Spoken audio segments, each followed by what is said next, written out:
O Algarve é uma região situada no sul de Portugal, cuja capital é a cidade de Faro, com aproximadamente 468 mil habitantes, segundo o censo de 2021. É a quinta maior área urbana do país, com 4.960 km² e a quarta região mais extensa do país.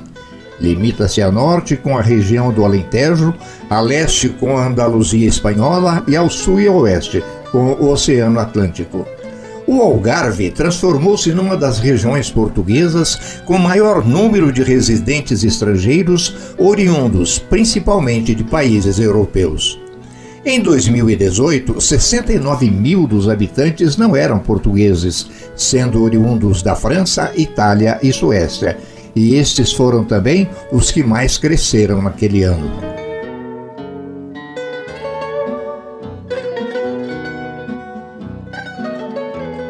Os cidadãos de nacionalidade britânica continuam a ser os mais representativos entre a população estrangeira residente no Algarve. Também o contingente de brasileiros é enorme nesta região, formando 11% da população de Lagos.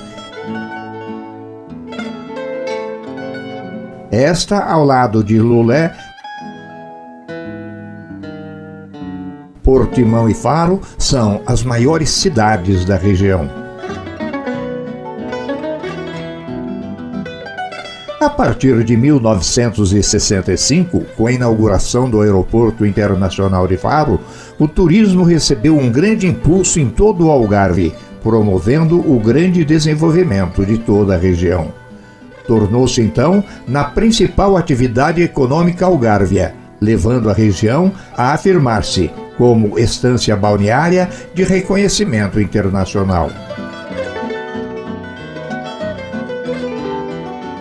Graças ao clima favorável e à melhoria das condições de vida das populações nas últimas décadas, o Algarve é a única zona de Portugal, a par das grandes áreas urbanas, como Lisboa e Porto, a registrar crescimento populacional. É uma região histórica para Portugal e suas colônias, pois no Algarve teria sido instalada a Escola Naval de Sagres, que teria dado toda a fundamentação teórico-prática para os grandes navegadores portugueses. A Escola Naval teria tido cartógrafos, astrônomos e navegadores recrutados em diversos países que desenvolviam novas técnicas de navegação, desenhavam cartas náuticas e projetavam barcos mais velozes.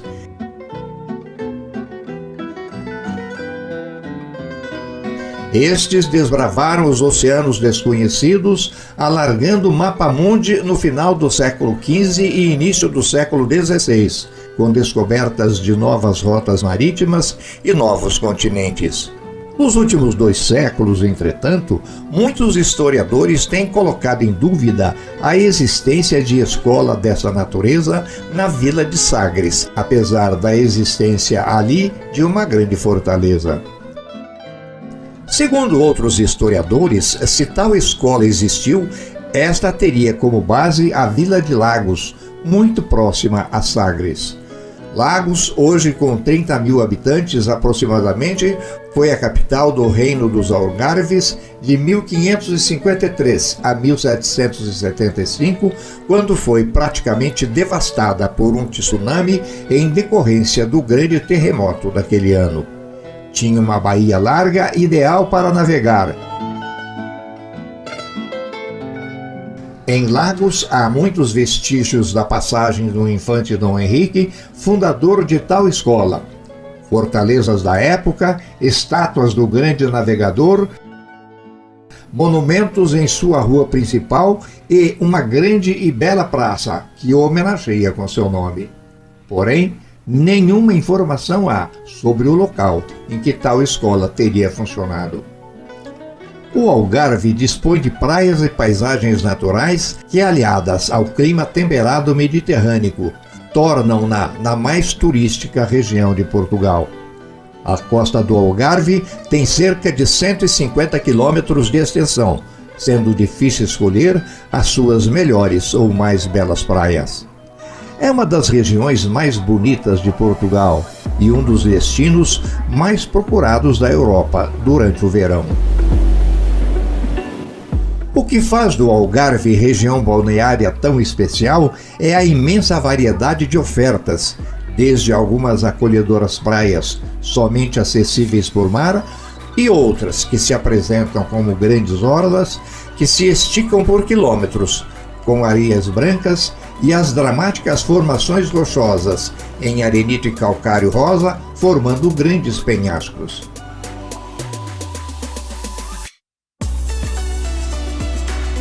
Estes formam espetaculares falésias, cujos recortes, desenhados pelo constante ir e vir das ondas, formam praias paradisíacas, aldeias de pescadores realçadas pela perfeita combinação de cores entre o amarelo ouro da pedra e o azul turquesa do mar. O Algarve é um dos mais famosos destinos do verão europeu e há alguns anos a Rota Algarve no sul de Portugal tornou-se uma tendência para quem busca o sol, mar, areia e descanso do continente europeu. Aliás, o Algarve é a região mais premiada como o melhor destino balneário da Europa.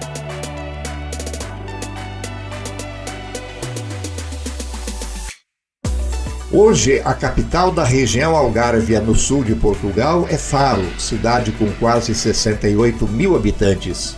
Está a 250 quilômetros de Lisboa, distância que pode ser percorrida em 3 horas, por estradas de rodagem ou através dos bons trens ou comboios portugueses.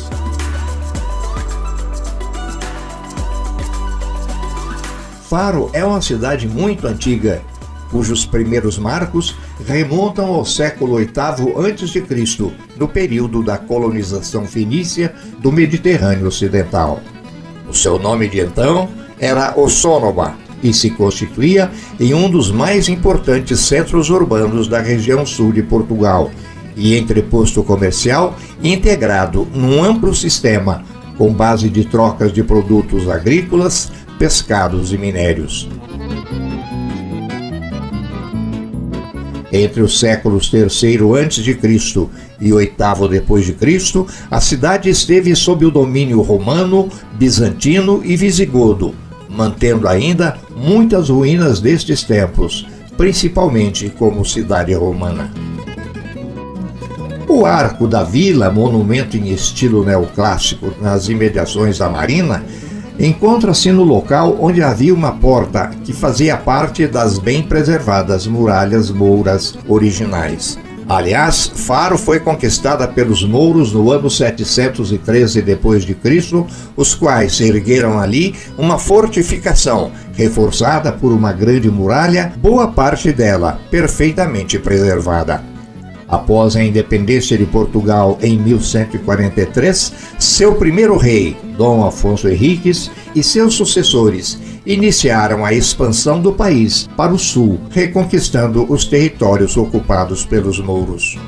Assim, a cidade de Faro foi tomada por Dom Afonso III em 1249, que a denominou Santa Maria de Faron, nome que ainda permanece em sua Catedral-Sé. Faro é uma cidade que segue a mesma tradição de forte fé católica, característica de toda a população portuguesa, o que é constatado pela presença de seu grande número de templos católicos. Assim, pelo menos 10 belas igrejas dessa religião estão presentes na cidade. Vamos destacar duas por sua magnitude e importância: a Igreja da Ordem de Nossa Senhora do Carmo e a Sé Católica.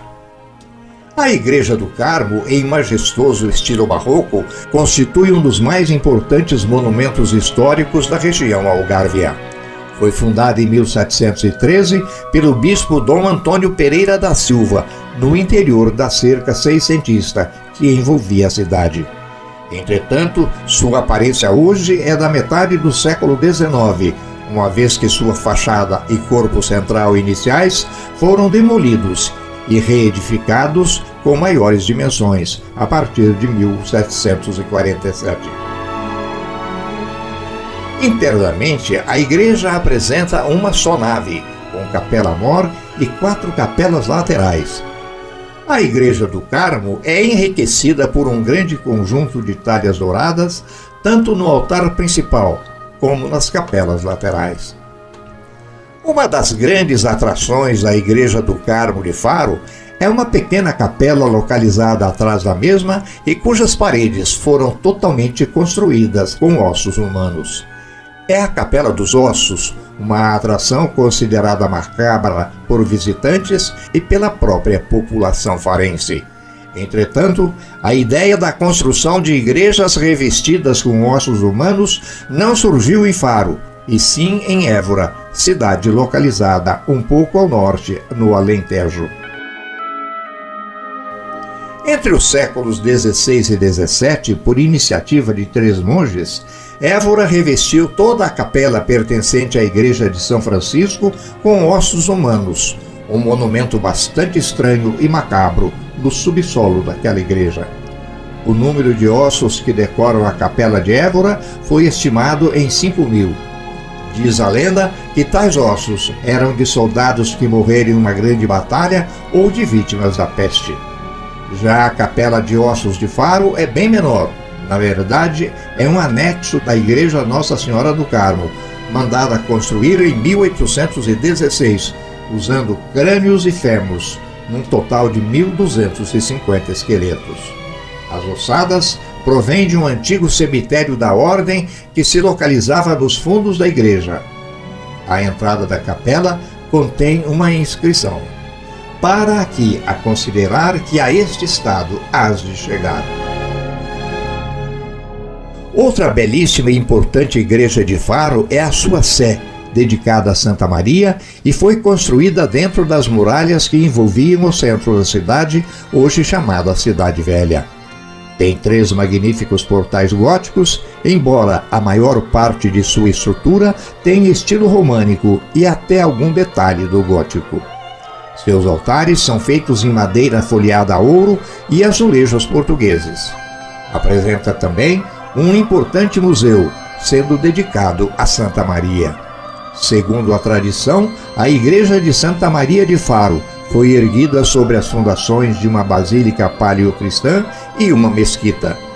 Do que se tem certeza é que o atual edifício foi começado em 1251, 2 anos após a reconquista cristã do povoado, por ordem do arcebispo de Braga, Dom João Viegas. Subindo os 78 degraus da torre, pode-se ter uma vista panorâmica de boa parte da cidade, em especial da face voltada para o oceano.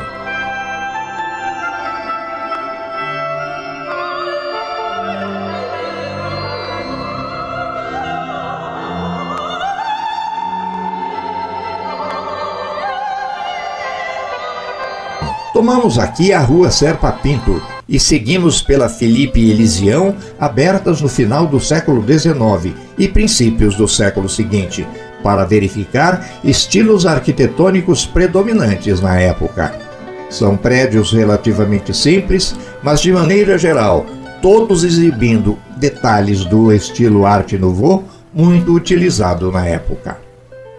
Aliás, é incrível a uniformidade dos edifícios, todos com janelas de vidro, que saem para sacadas protegidas por grades de ferro, às vezes mais simples e outras mais trabalhadas. Faltam, entretanto, em tais edifícios os mascarões e os motivos florais ou de ramos vegetais, para se dizer que seguem totalmente o Art Nouveau. Tal estilo encarecia as construções e por isso foi abandonado no começo do século XX por ocasião da Primeira Guerra Mundial, entre 1914 a 1918, e da qual Portugal participou efetivamente, consumindo a maior parte de seu orçamento. As citadas ruas levam o transeunte para uma das mais frequentadas praças de Faro, a Praça Ferreira de Almeida, caracterizada pela presença de um grande número de bons restaurantes, onde são encontradas uma grande variedade de pratos da excelente comida portuguesa, quase sempre à base de peixes e outros produtos do mar. Pode-se dizer que é o ponto gastronômico de Faro, ou a sua praça de alimentação.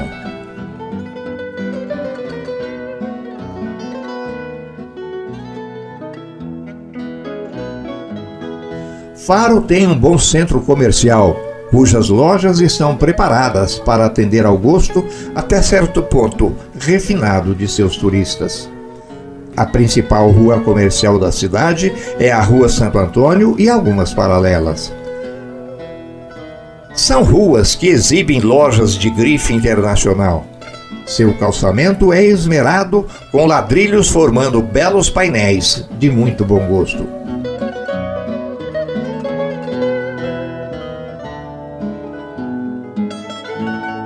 É um local muito aprazível, cujos cafés e restaurantes estão sempre apinhados de turistas e locais. Os preços praticados por seu centro comercial e por toda a cidade são sempre bastante acessíveis ao bolso de seus visitantes, além de grande variedade de produtos e marcas. Um verdadeiro convite aos mais consumistas. Faro promove, inclusive, férias de outlet nas principais trocas de estação, com promoções incríveis em muitos setores de seu comércio.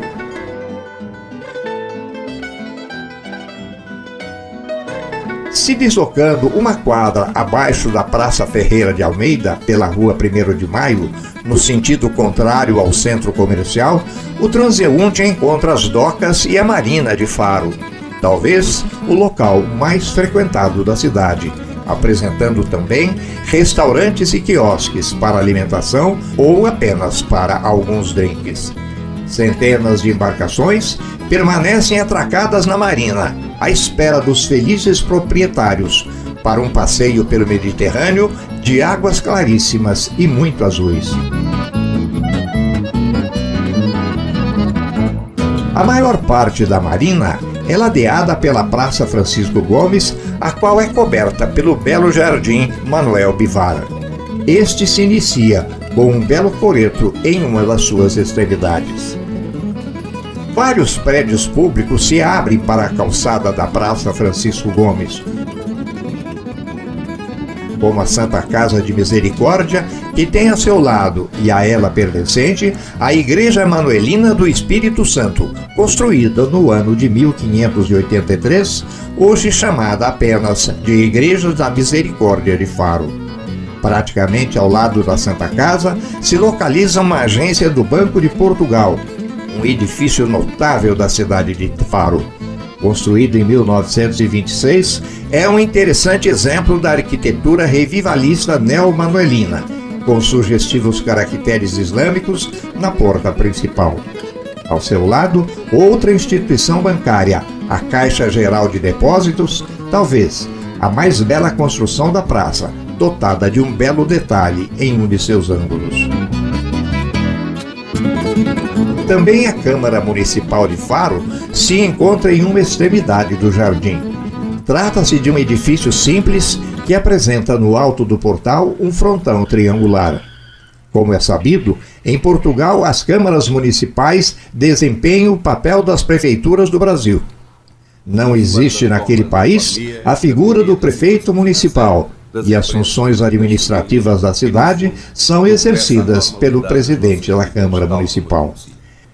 Infelizmente, ao contrário das nossas melhores expectativas, a dinâmica económica global está hoje muito longe de ser favorável à retoma devido a vários fatores, nomeadamente os impactos da horrível guerra que acontece há mais de um mês na Ucrânia, um conflito que nos envergonha e preocupa e cujos impactos são já hoje bem visíveis na vida de todos nós.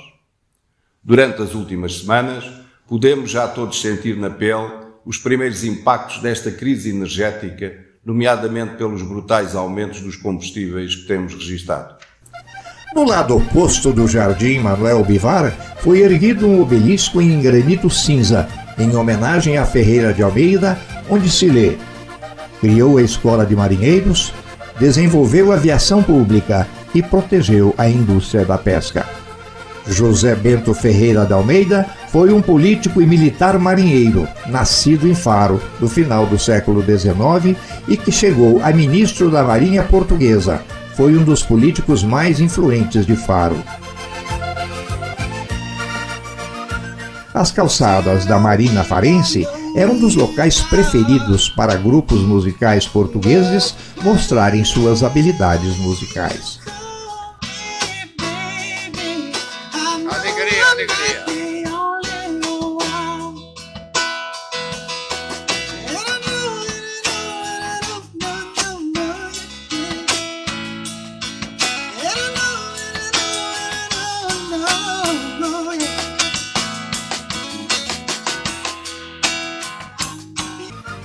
Junto à Marina de Faro existem quiosques representantes de companhias de barcos, escunas e catamarãs, que levam os turistas para um cruzeiro, através de seu mar de águas tranquilas e muito azuis.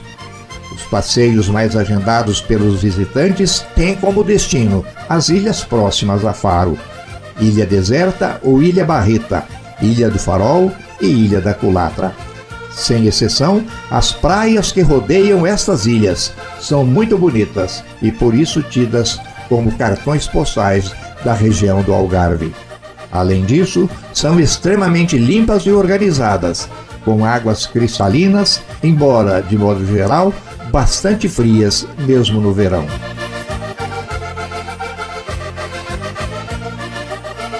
A maioria das praias da região pertence ao Parque Natural da Ria Formosa, que abrange diversas cidades do Algarve e possui fauna típica e vegetação, que varia do rasteiro para o arbustivo.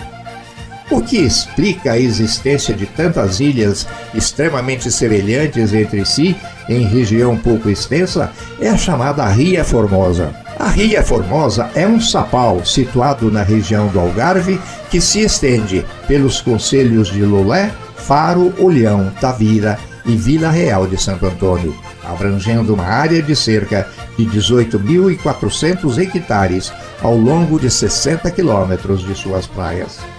Sapau é a designação dada às formações aluvionares periodicamente alagadas pela água salobra e ocupadas por vegetação halofítica, isto é, que necessita de sal para se desenvolver ou, em alguns casos, por mantos de sal.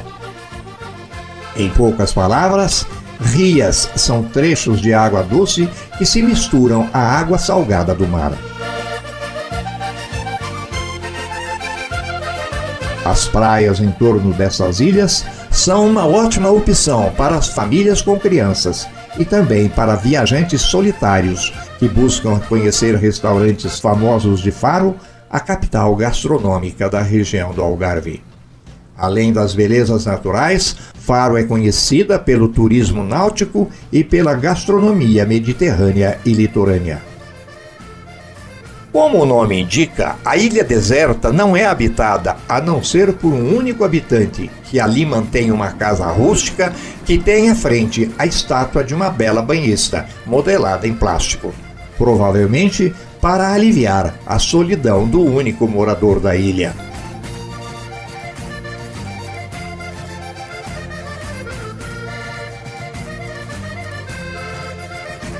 A ilha possui também um hotel que oferece alguma infraestrutura para banhistas, como alguns comestíveis, sanitários e duchas de água fria e limpa.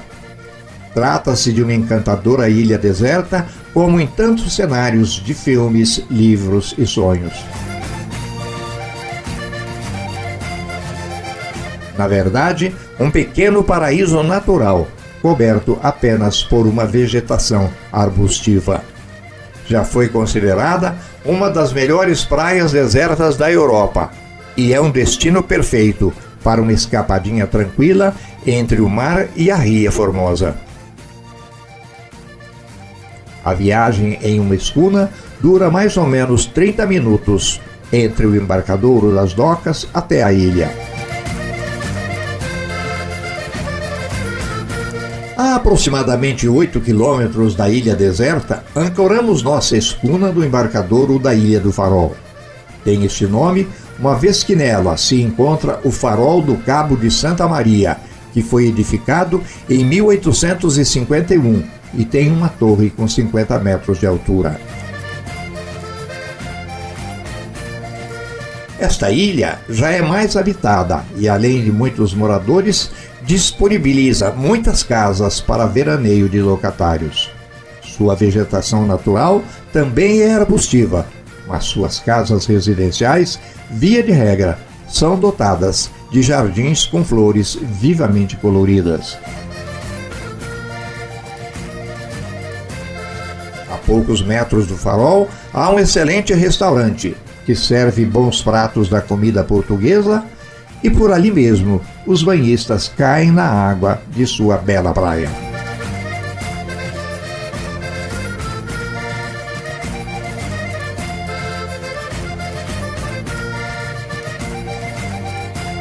A ilha mais habitada da região é chamada de Ilha da Culatra. É dotada de igreja, escola primária, posto médico e muitos bares e restaurantes. Os banhistas costumam dividir as praias da Ilha da Culatra em dois tipos: praias de água doce e praias de mar. A ilha apresenta um longo tablado que atravessa toda a ilha e que permite ao visitante se locomover de um tipo para outro de praia. Para se alcançar a Ilha da Culatra, as embarcações não partem de Faro, e sim da Marina de Olhão, cidade vizinha a Faro. Costuma-se dizer que Olhão é a casa das sardinhas, sendo o Algarve a região onde se localiza o maior porto de pesca do sul de Portugal. E pela nossa escuna vamos deixando essas ilhas paradisíacas, abençoadas por Deus e bonitas por natureza, como já disse o compositor, na certeza de ter conhecido um dos mais belos rincões deste pequeno grande Portugal. E à medida que a escuna singra essas águas cristalinas e o vento nos açoita o rosto, nos vem à mente e coração um poema do poeta farense Manuel Ponce. Hoje fui à praia observar o mar e o pôr do sol, e enquanto estava lá, algumas lembranças vieram em direção à minha memória e acertaram em cheio o meu coração. Certas coisas que às vezes tenho vontade de esquecer. Mas não me importei por recordar essa enorme nostalgia. Me concentrei no barulho das ondas ao se quebrarem e no ruído das suas pancadas no casco da embarcação. De repente percebi que as dores que sentia naqueles momentos desagradáveis se esvaíam de acordo com o barulho que as ondas faziam. Poucas coisas no mundo me fazem realmente feliz. Menores ainda são as que me fazem desligar do universo real e ir para um paralelo, onde está o meu universo. A brisa que balançava meus cabelos fazia-me suspirar ofegante. E enquanto eu respirava, sentia 1000 vezes mais o quanto eu sou livre e como ainda posso mudar tudo. E aquelas lembranças são apenas lembranças, acontecimentos que me fizeram crescer. E são essas mesmas que esqueci hoje, apenas seguindo o sentido do vento. Deixei a minha sanidade por alguns minutos para fazer o que eu realmente tenho em mente fazer: arrancar as correntes, me libertar, correr dos problemas e pôr um agradável sorriso no rosto. Sim, daqueles sorrisos que vão de orelha a orelha.